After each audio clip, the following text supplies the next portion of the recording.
Queens, welcome back. This is your boy Ja Pat, and we are here at the Still Sharpn Still Show, Season 4, a place where black excellence meet black mediocrity. Family, you know the vibe. This is your boy, Mr. Love is Love. Mr. If Love you is Love. didn't do it already, please hit that subscribe button. You know whatever you take from us, you learn and you grow with it. And whatever we take from you, we learn and we grow with it as well. Like, comment, and share, guys. Make sure y'all like, rate, comment, share on all of our episodes. Hit Season that 1, button, hit 2, the button. 3, and 4. Absolutely. Before we go further, moment of applauding this to the beautiful queen herself. Her name is Shawnee. We met her through another person that we do community service with. But before we start, you tell the community who you are. Absolutely. Wow. Oh my God. Thank you, brothers, for having me. I'm course. so grateful for an opportunity to speak with both of you and to just spread the message about how we can heal as a community. I think it's so honorable and so powerful that y'all do this work and that you engage in these conversations that are generative and will last a lifetime. Like 10 years from now, people will be able to watch this episode and the many others that you do and actually get gems so they can continue to live. This is timeless. Well, we want to just say, first off, because normally we start off the podcast, like after we ask people like who they are, we do mental check-ins, right? Yeah.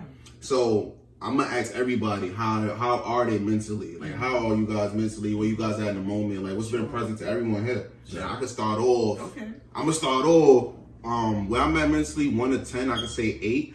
I appreciate you, Shawnee, so much for just teaching me how to like pause.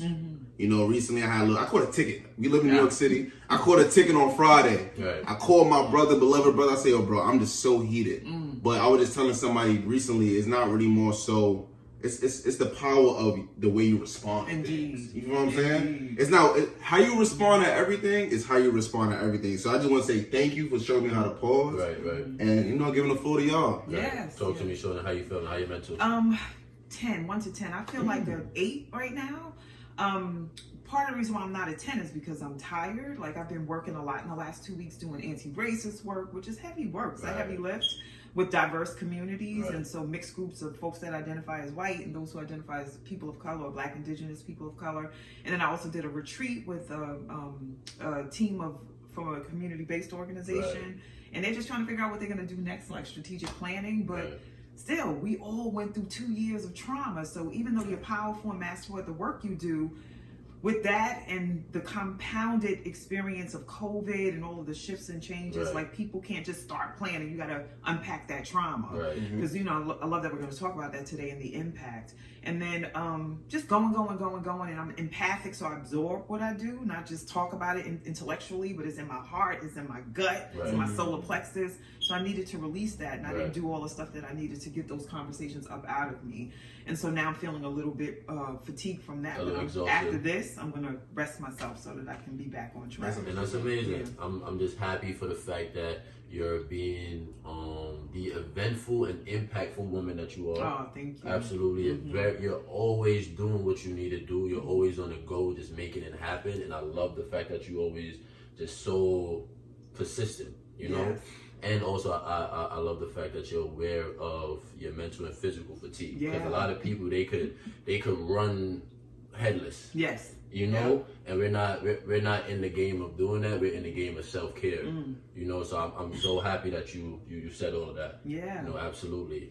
But how's it mental? Yeah. Me personally, Mr. Love is Love. You know I'm okay, but no, on the real, everything is everything. It's another day, another beautiful day. We have a beautiful queen that's here that's gonna spark the community. So I'm just happy that I'm in this space. You know, and that's what today's topic is going to be about: creating a safe black space, for people of African descent, for the black population to heal.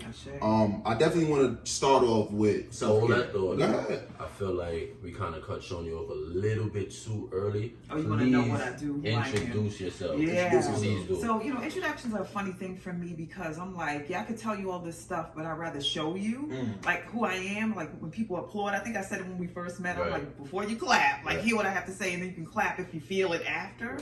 But I'll tell y'all what the world expects. She knows she do work. She knows she do work.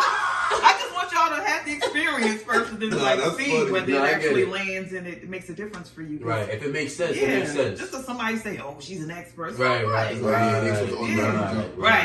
So I have 30 years of experience in social services. I'm a licensed clinician. I'm a psychotherapist by training and by trade.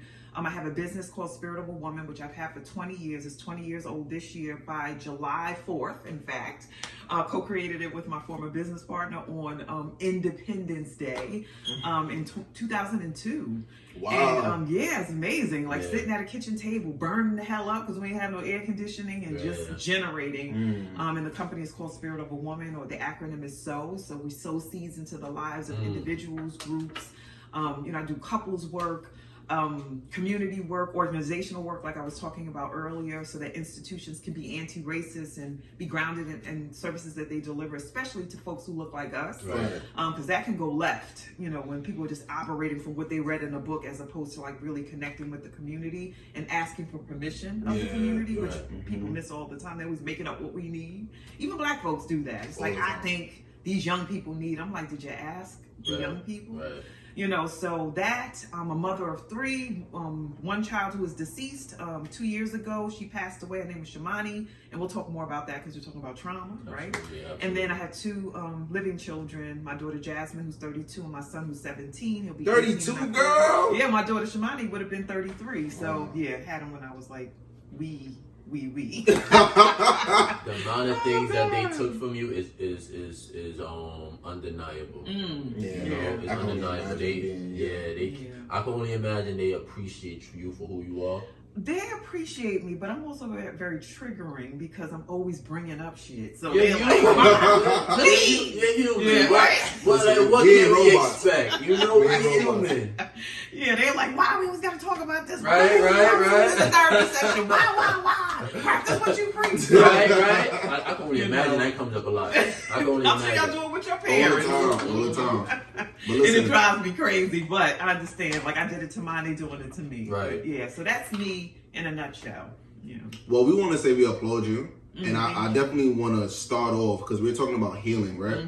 And you said self-care, right? I want to stay on that point. I noticed that when you do the work of self-care for yourself, that those challenges that you create for yourself, that discipline is the true self-love, because you're actually pouring into yourself. Because at the end of the day, when you go to sleep, you thinking about yourself by yourself, right? And those challenges not only help you get better, but help you get further. It gets you further. So to that point, right? To that person that don't know how to heal and don't know how to correctly discipline themselves, do you think that they don't really truly love themselves? Because I'm just asking you. Powerful. I like that. I don't have a judgment around how people negotiate their pain and their trauma and their upsets or imbalances in their lives, because I was given grace and mercy to actually land in a space where I could be open enough to explore. For many years, I thought that because I talked about my experience of trauma, that I was dealing with my trauma. Like, I would lay out all the details. Like, this is what happened. They touched me here. They slapped me there. They cursed me out, whatever it was. And because I told the stories, I'm like, of course I'm dealing, but I wasn't dealing with the emotional content of the story. So I remember when I got confronted by my former business partner and a few of my friends, they were like, you tell, but you don't feel. And I was like, y'all, like fill in the blanks. I was like, y'all. Like, y'all know what y'all talking about, right? This is a relatable show, so talk it. Right. It's relatable. Yeah, that is me, right? Go ahead, so I was like, damn, what the fuck they talking about? All the time I've been telling my story since I was little. And when a few of them told me, I'm like, if too many people tell you something, you need to listen. You need to, if they call it a horse, put a saddle on it, ride it, because that's what it is. I was just like, wow, I really don't deal with my emotions. Like, I'm a masterful storyteller, I'm an actor. So I knew how to put the pieces together and sound like real good, but I wasn't going internal with the stories and stuff and really processing the lived experience of my trauma. So once I got present to that, I started to do more work around it. So no judgment on my part. Wherever you are on your journey, you are on your journey.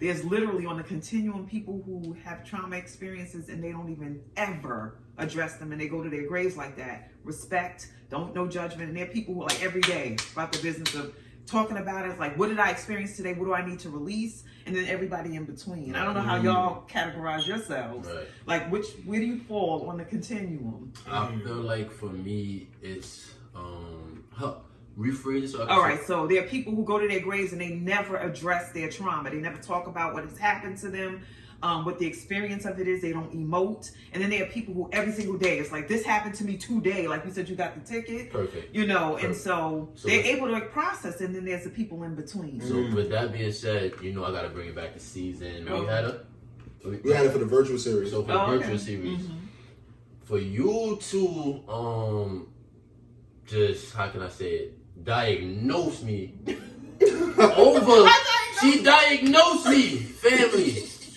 respectfully though, over camera, you know, because we was even like this. It wasn't. She died. I don't know how she caught it, but she caught it. And it was amazing because I had to hear it, you know, and she helped me understand that I tend to avoid things, you know, and she helped me understand that embracing it is the only way that I could really get better, you know. So I appreciate you for bringing that up for me, doing the virtual session that we had. I don't even remember. Yeah, I was in the moment. It was a great conversation. You also even diagnosed the relationship that me and John had. God, yeah, I remember that. You know what I'm saying? Yeah. But you helped me understand that I tend to not even just you telling me that, but of course I shared a little things, but from what you got, you understood where I was coming from. And you helped me understand, like, no, address it, you know, first, understand it, you know, and then work with yourself. And that's what I've been working on a lot. Like, I don't try to store things and push it under the rug. Got it. Thank you. So I appreciate you. I don't do that anymore. Like, if it's bothering me, I just bring it to light, you know. Of course, the people that I feel I can speak to about it, or I just speak to myself about it, because the only person that could really understand you is yourself. We most. We hope. Yeah, of course, you know. But I just feel like at least just getting it out. That's the main important thing, not keeping it in. And I don't do that anymore. Beautiful. I think when it comes to me, Shawnee, I just want to say I appreciate you for the conversations we had in person when we first met, and also the Zoom series as well, because it was based on emotional intelligence. Right. And I think once I got the definition from you, from your life lens, it showed me the importance of assessing myself. Yeah. And reevaluating who I really am. I think how I get through it, obviously I let it out. I share my emotions. But it's right now I'm at a journey of how I respond to certain things. So my choices is like where I'm at with it. Like anything that if something throw me off, I'm trying to see my growth on how I respond to it versus at that moment versus 10 minutes ago. You know what I'm saying? Yes. So where I'm at right now is just the power of my choice. So I just want to tell you thank you. Right. And to go into what you said about, you said it like you said, that some people go to their graves with the knowingness that things happen and they don't even address it, right? Does that bother you that it's a work in, like we're gonna die working on ourselves? What you told me, you're gonna die working on ourselves, right? Does that bother you? I think it's disturbing when folks refuse to deal with it, feel, deal, and heal. Right. It's a choice. One of the things that is kind of like a spin-off to what we're talking about regarding trauma, and I just talked about it because I did the agency work, is that conflict is inevitable, but combat is optional. Say that one more time for the camera. Conflict is inevitable, but combat is optional. And I can't remember the person who coined that. It's not me, but I declare it and I share it because I deal in a lot of spaces where conflict is present. Conflict starts when the egg hits the sperm. Like it's automatically, like it penetrates, and then all this division and stuff. It's like friction, right? So that's part of life. Like when we walk, when we stand on this earth, there's a pushing down through gravity. So everything around us is like the binary in the computer world, like X's and O's, or not X's and O's, I forget, zeros and ones. I'm not the tech person, but everything is about that push-pull. And when we resist it, we're resisting the natural order of life, you know, the cycle, death and birth, and like it's constant. And so for me, I don't get upset about it, but I'm saddened when folks refuse to do their work because it's an option to do it. And then we have so many access points to doing healing work. And you can go on the internet, you can Google, even though like the doctors that I know, it's like, please folks, stop diagnosing this yourself. Like, please, like come to someone and get the support that you need. But I'm like, everything is available to us at our fingertips. With some people don't have as much access, but we do have people around us and opportunities and pathways to heal. And then we don't always choose it. And it's sad, but I also know that people don't always choose it because they've been conditioned to think that this is normal. So I don't judge it. I don't. That is not normal, or okay, no, they're conditioned to think that pain, being in constant pain. I think black people too. Yeah, I mean, look what has happened to us. And it's like, I'm beating you, I'm treating you like an animal, like back in our times of enslavement. Then we were set free with no support, right? And it's like, go out there and succeed. And then they changed the game and made it even harder. So people, you can begin to believe that life is just a series of difficult events and you're just going to be tortured until you die. Like, you can really think that.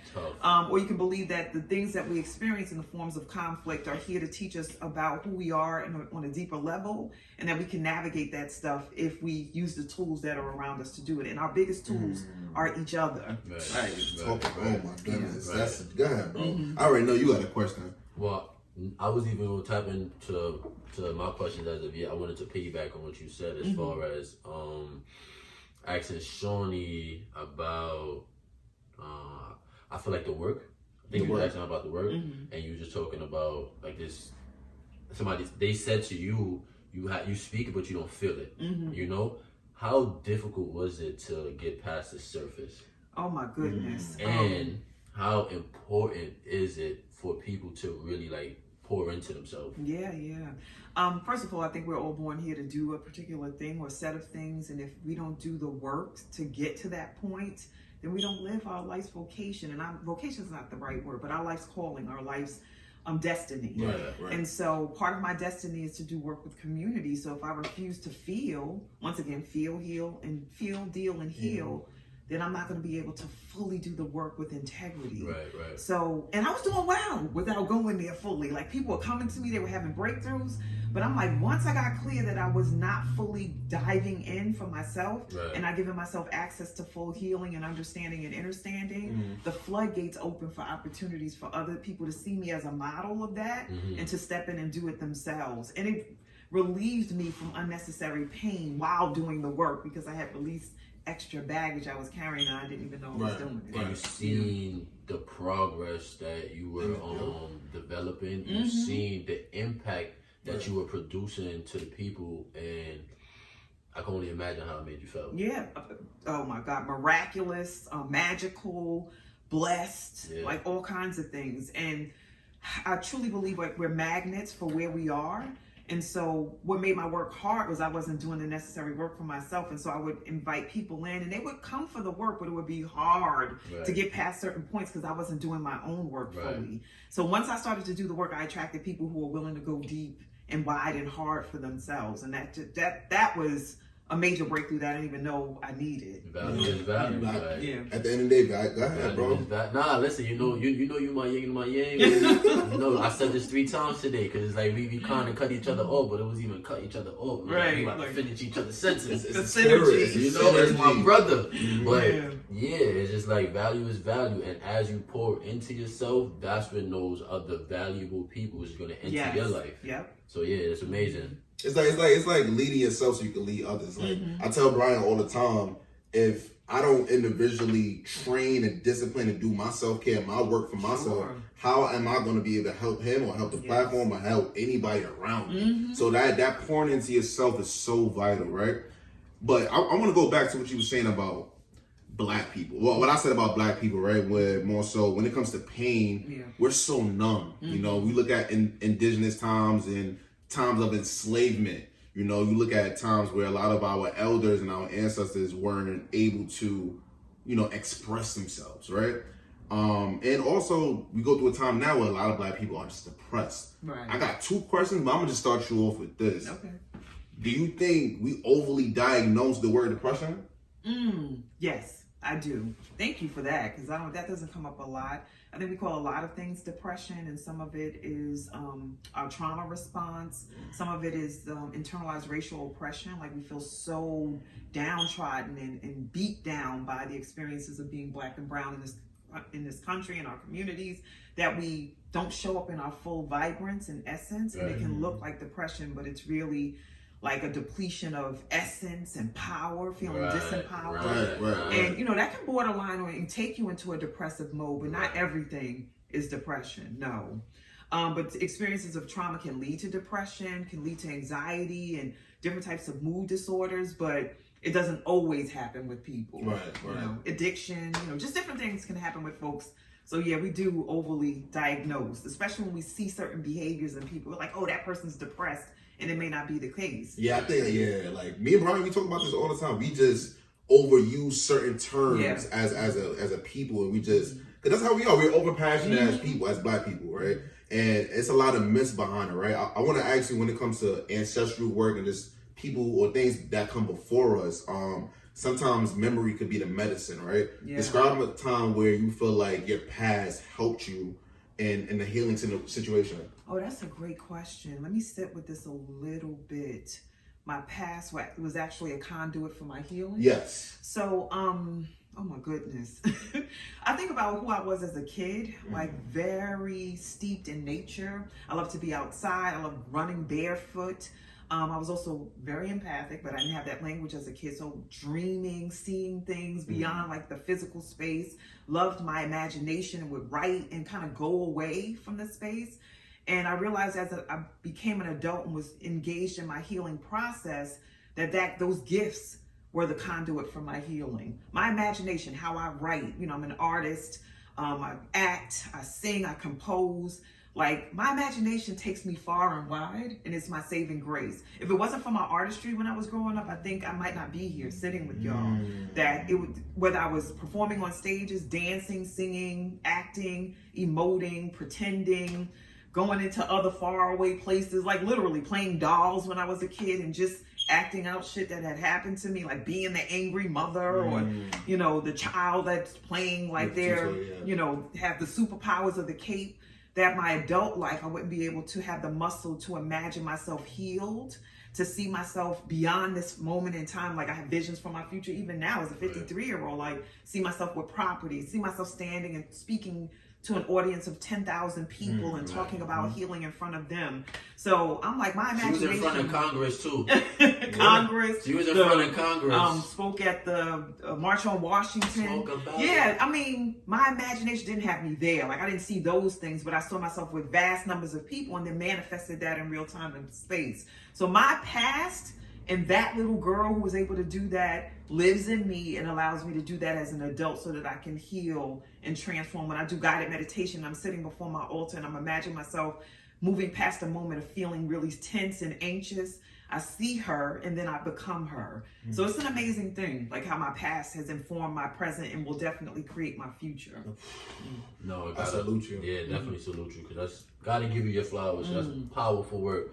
Like just seeing what I can see, you know, whether it's social media or whether it's Wake Up Everybody, one of your platforms, saying, like, just seeing your progress in the work that you do is definitely inspiring. Thank you. You know, absolutely. And just to go back to what my brother said to you, as far as life could be very push and pull. You know, it could take so much things. Well, like for what you said, as far as life could take so much things away from you, but like my brother said, people could overly diagnose depression. With that being said, do you feel like when things happen, when withdrawals are made out of people's banks of life, you know, excessive withdrawals are made out of people's banks of life, and they feel tired and defeated, do you feel like it's more important to just focus on the positive things, you know, or just to still embrace the negative situation? Yeah, it's a combo for me. One of the things that we do in this society is we move too quickly through like experiences. It's like everything is instant. And I'm like, for us, I think we need to stick and stay with what actually happened and process the emotions and be able to tease out what the real emotions are. Learn about it. Yes. One of the emotions we overuse is anger. You talk about diagnosis of depression to ridiculousness. Angry. And I had to learn for myself, it's like sometimes I'm saying I'm angry and I'm disappointed. Sometimes I'm saying I'm angry and I'm I'm really scared. So would you say awareness is the biggest key? Yeah, definitely. Like we talked in the last session about emotional intelligence. There are a plethora of emotions to pick from, and we have like a bag of 6, and we always go to them. So limited. Was it angry, sad? Glad, no, not even glad. Angry, sad, happy. I can't think of the other ones now. But the basic ones. Yeah. Very small bunch that don't serve us well. Right. I'm a nuanced human being. I'm complex. So to give me 6 emotions to work with just does not work at all. And some things just have like gradations. They're not just absolutes. Yeah. And growing up in a household where there was a lot of fighting and, mental health issues and substance abuse issues, I would always go to the anger. But I was like, I was scared shitless a lot of times. But if I would have said that to my family, then they would have come for me because everybody was like jockeying for power and position and trying to just survive and thrive, and not even thrive, just survive. And so I learned to operate from a rageful place, but it was really like fear and deep sadness that my family was so dysfunctional. So I think we absolutely need to look at what we truly feel before we rush to being optimistic. It's like, I'm freaking sad now. Right. I'm scared. And it's doing this to my body. And the reason why I'm scared is because I don't know. I feel like this person is going to leave me. Maybe it's your intimate partner, or they're going to fire me on my job. I won't have enough money to feed myself. Naming it and claiming it before you just go to, well, you know what, it's all going to work out in the end. I'm like, fuck that. Like, no, I don't know if it's going to work out in the end in this moment. Right. So being able to give myself the grace to be able to be in those emotions is a gift. Right. Yeah, nah, I applaud you so much, Shawnee, because that work that you continuously do for yourself gives me the motivation to do what I need to do, to discipline myself to do what I need to do. Yeah. You know what I'm saying? So I just want to tell you I appreciate you, right? I want to go into back to depression, right? And when you look at just people, a lot of people that's depressed or overly diagnosed it, whatever it is, a lot of people that's in that mind state just don't have control. You know what I'm saying? So for someone that you love or somebody that you really got a connection with, how could you help them how could you support someone through their healing process?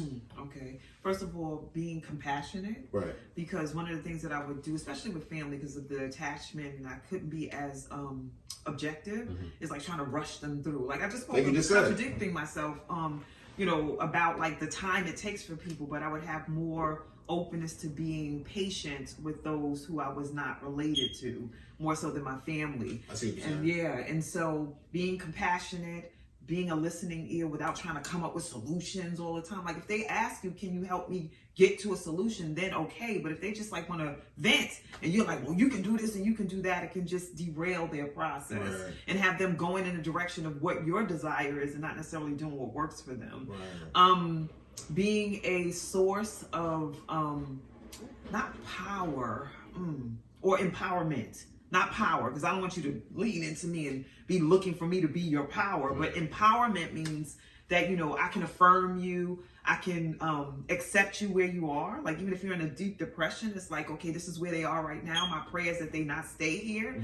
But at least I can hold space while you're here and let you know that I still love you, despite the situation that you're going through. And I'm trying to think of other things, like a lay person. I was going to say, too, like, one way that you can help somebody in the healing process is cultivating positive friendships. I feel like, you are a product of the environment, but when you have like-minded people around you that has a vision or goal, or that's always working on themselves, you become that person. Absolutely. Yeah, definitely.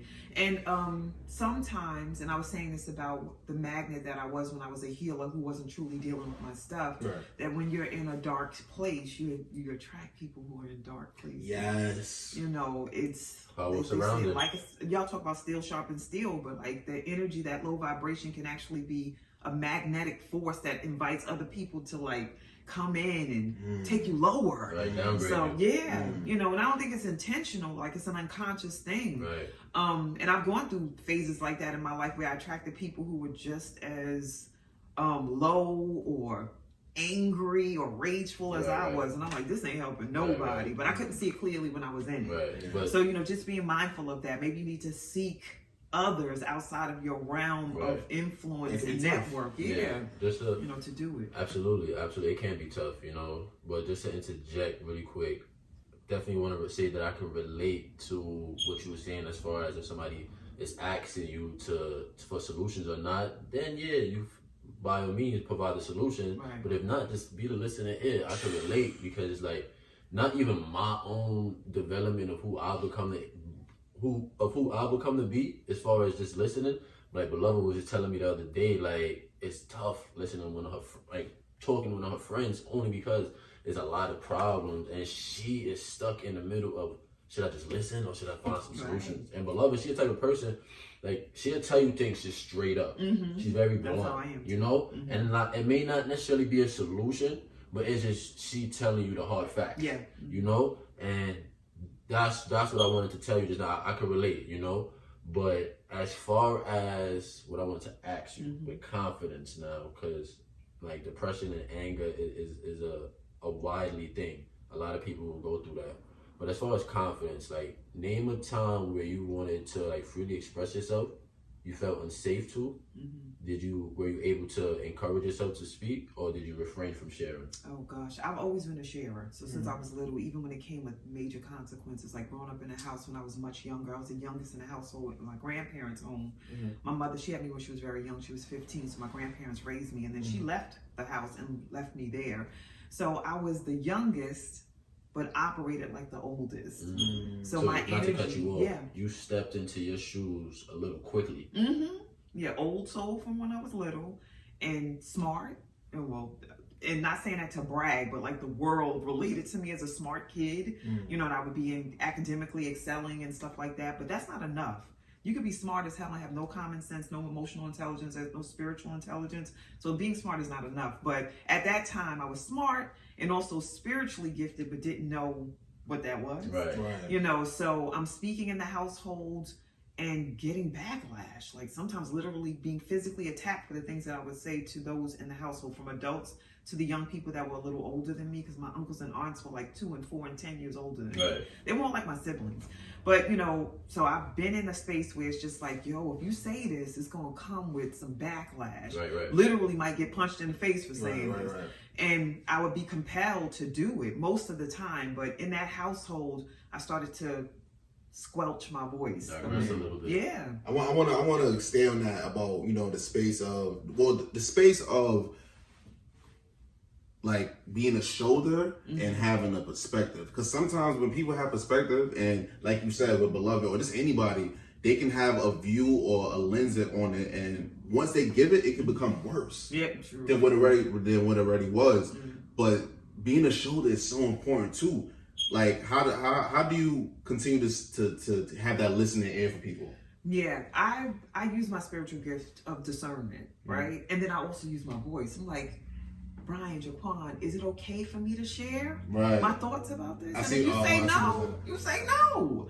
You know, asking permission. We don't allow folks to give consent. We just, well, I've done that where I'm just barreling in, they on the phone talking to me, and I'm like, this is what I would do, and this is what I suggest, and they're like, hold up, like I didn't even want that. Yeah. But sometimes too, the hard facts is important because you know why though? Like you'll receive it like at that time, you be like, no, that was harsh, Brian, but 3 years later, I felt that. Yeah, I needed it.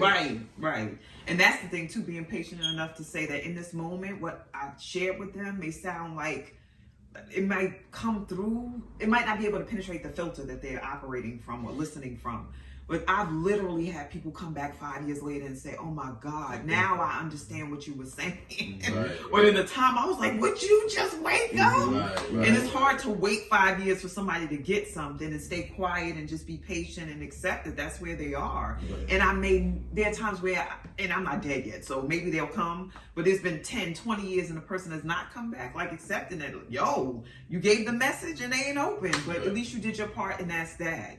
But yeah, the consent piece is super important though. Like, you know, just imparting, dropping knowledge and stuff, even though you think it's the right thing, and it may be the right thing, but if the person is not open, leave it. Right. Incredible response. I just definitely wanted to highlight that. Incredible response. But as far as an individual that lacks, you know, the discernment, you know, or that's great. the autonomy, you know, to be outspoken and share certain things to their peers. How can you help them understand, or how can you what is an encouraging way for individual, part of the Still Sharp and Still community, or however you listen to the show, you know, what is a way do you think that individual could step into their shoes a little more? My gosh, this is a good question. Come here, girl. You know I got you. I have to go here because I do a lot of anti-racist work. And we live in a society where the structures are that the mind is the most important thing. We've been taught that, you know, either or thinking, that if you don't believe this or that, then you don't count. And we live in a cancel culture. So I'm just like, if we recognize that in the circle of our networks or in the circle of life, that everybody has to play their position, and part of the playing of the position is those who will not ever do anything to change or do any of their work, or part of the circle is that I'm scared to speak up. Like, there's lessons to learn about being with someone who doesn't have full self-expression, just like there's lessons to learn about somebody like myself or y'all who has full self-expression. Like, we all on the continuum and the gradation of life have value. And even though it was hard for me to take in, growing up in a family where there was substance abuses and stuff, them being the way that they were made me what I am. Right.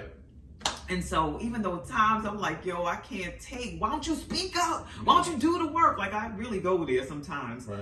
I don't necessarily say it, but I feel that I have to be reminded that y'all, steel sharpens steel.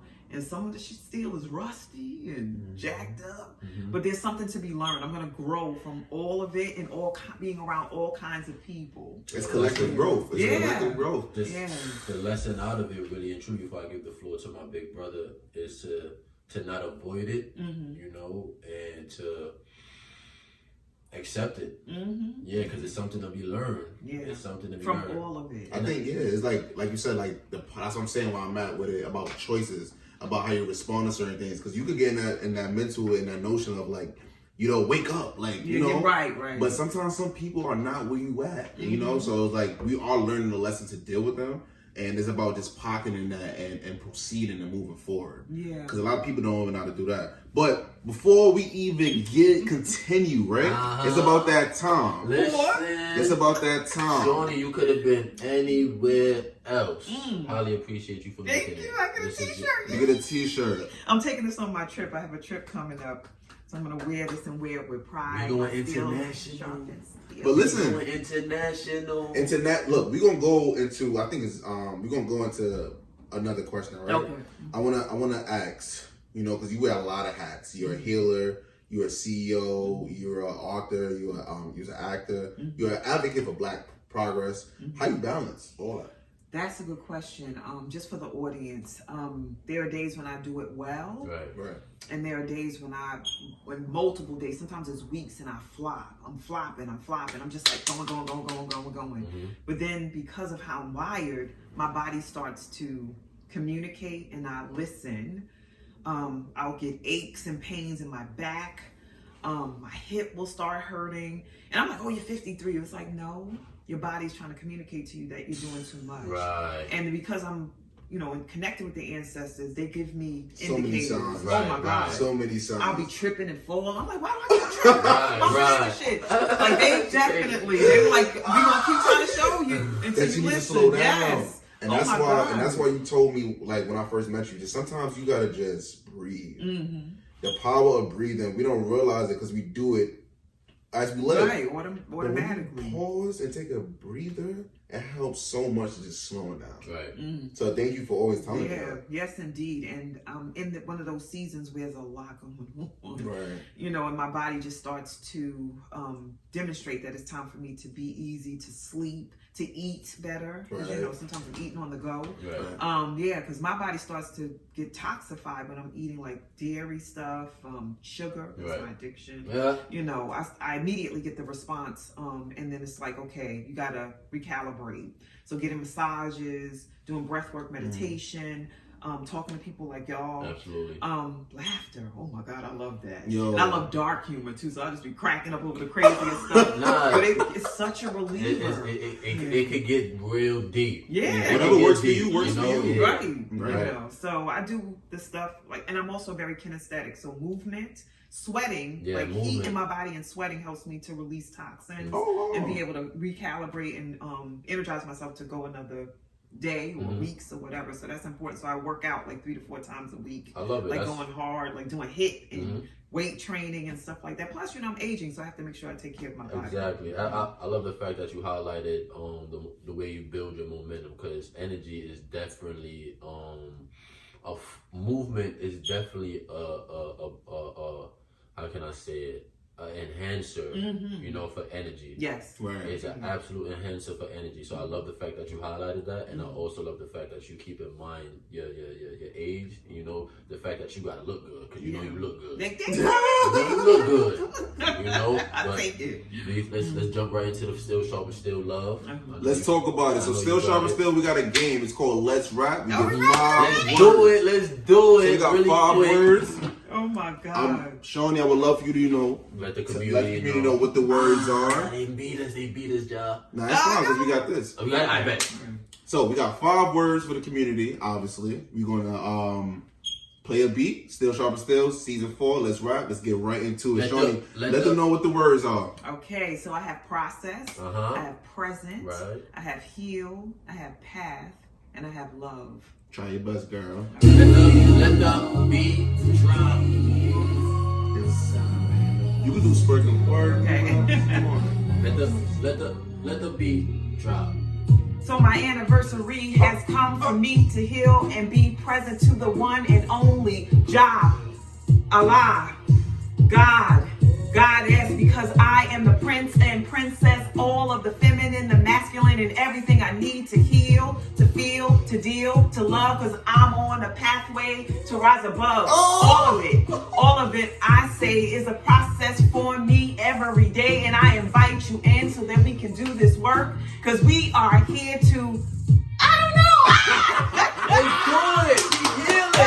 We heal it. I love it. I always say, I'll be like, you know what, that was the best one, but Shawnee, You just came out of no. I didn't know that was energy. I was. she got them toxins out early this week. oh my God! Nah, that I'm was. like, did I get them all? You got them all. Okay. That was deep. Listen, That was deep. before we close it up, right? We're gonna definitely. I got some questions about everything with the spaces and stuff, right? But tell the community what you got going on. You show up every day, Right. You show up every day, but that's hard to do, right? Yeah, it is. So like, tell the community about wake up every Sure. Yeah. 7 in the morning. You gonna get that text. Yes, Right. So let them know what you got going on. All and how right, you been so, healing oh the my black God, where do I begin? So I have a company, Spirit of a Woman. The acronym is S.O.W, like I shared earlier, sowing seeds into the lives of folks who are open and amenable to being fertilized for their growth and healing and transformation on all levels. I have the Wake Up Everybody community, which was started at the top of COVID, March 2020. Spirit downloaded that I needed to provide a virtual space since everybody was on lockdown for folks to gather and process, because we were all traumatized by the global pandemic. And so now we are up to, I think we did session 528 or something.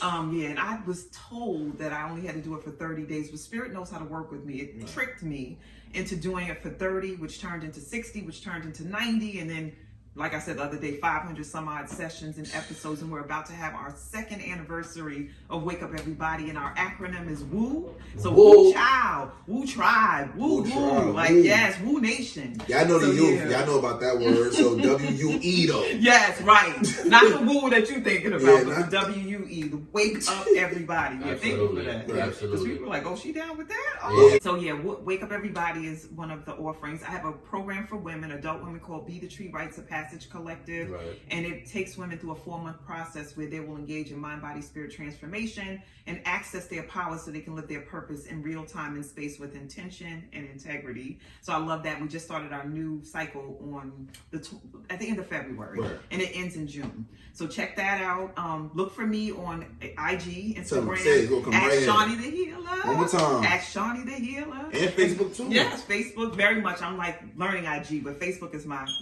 sweet spot. slide. So that's Shawnee Gibson on Facebook, so you can look for me there.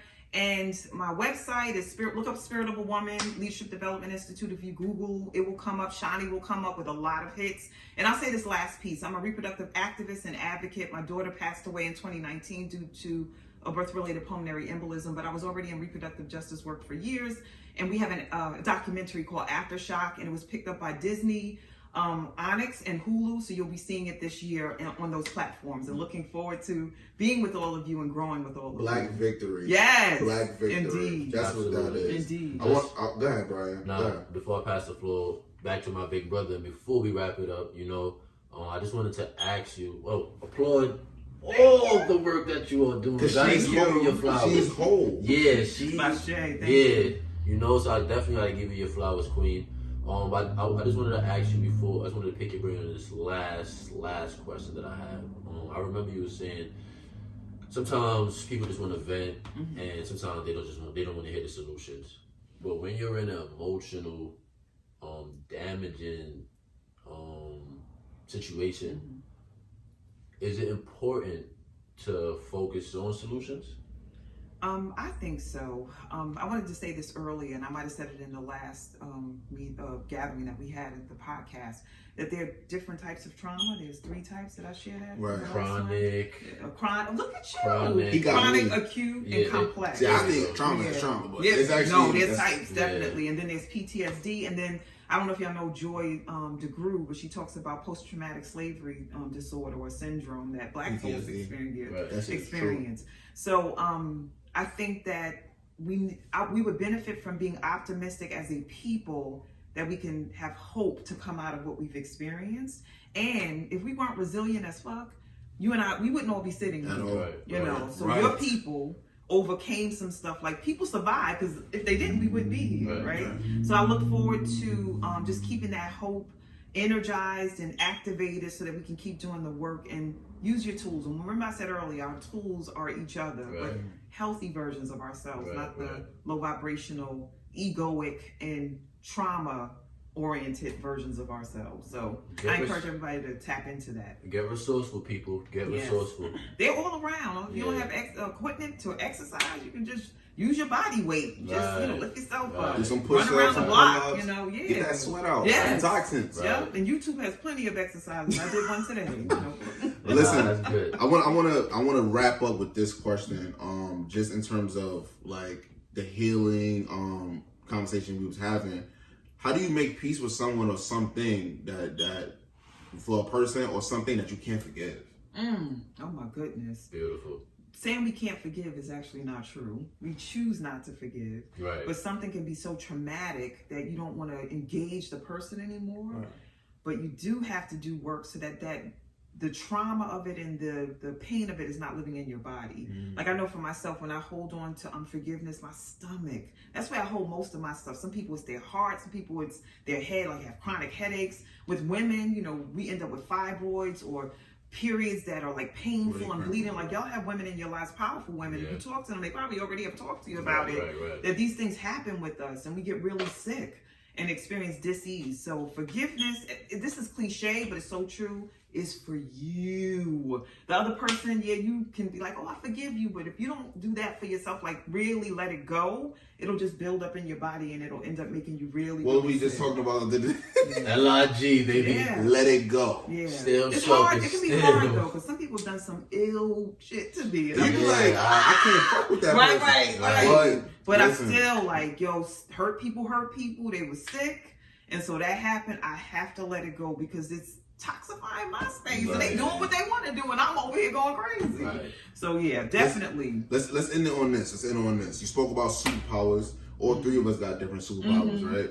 My lens, your perspective, the way you view things, it's all different, right? When you was young, you had those God gifts that you wasn't able to really bring to light. But you knew it was there, but you just didn't know how to pinpoint it.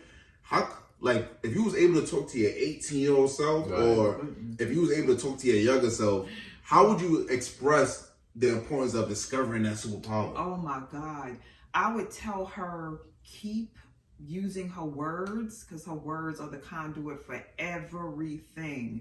I would tell her, leave that relationship.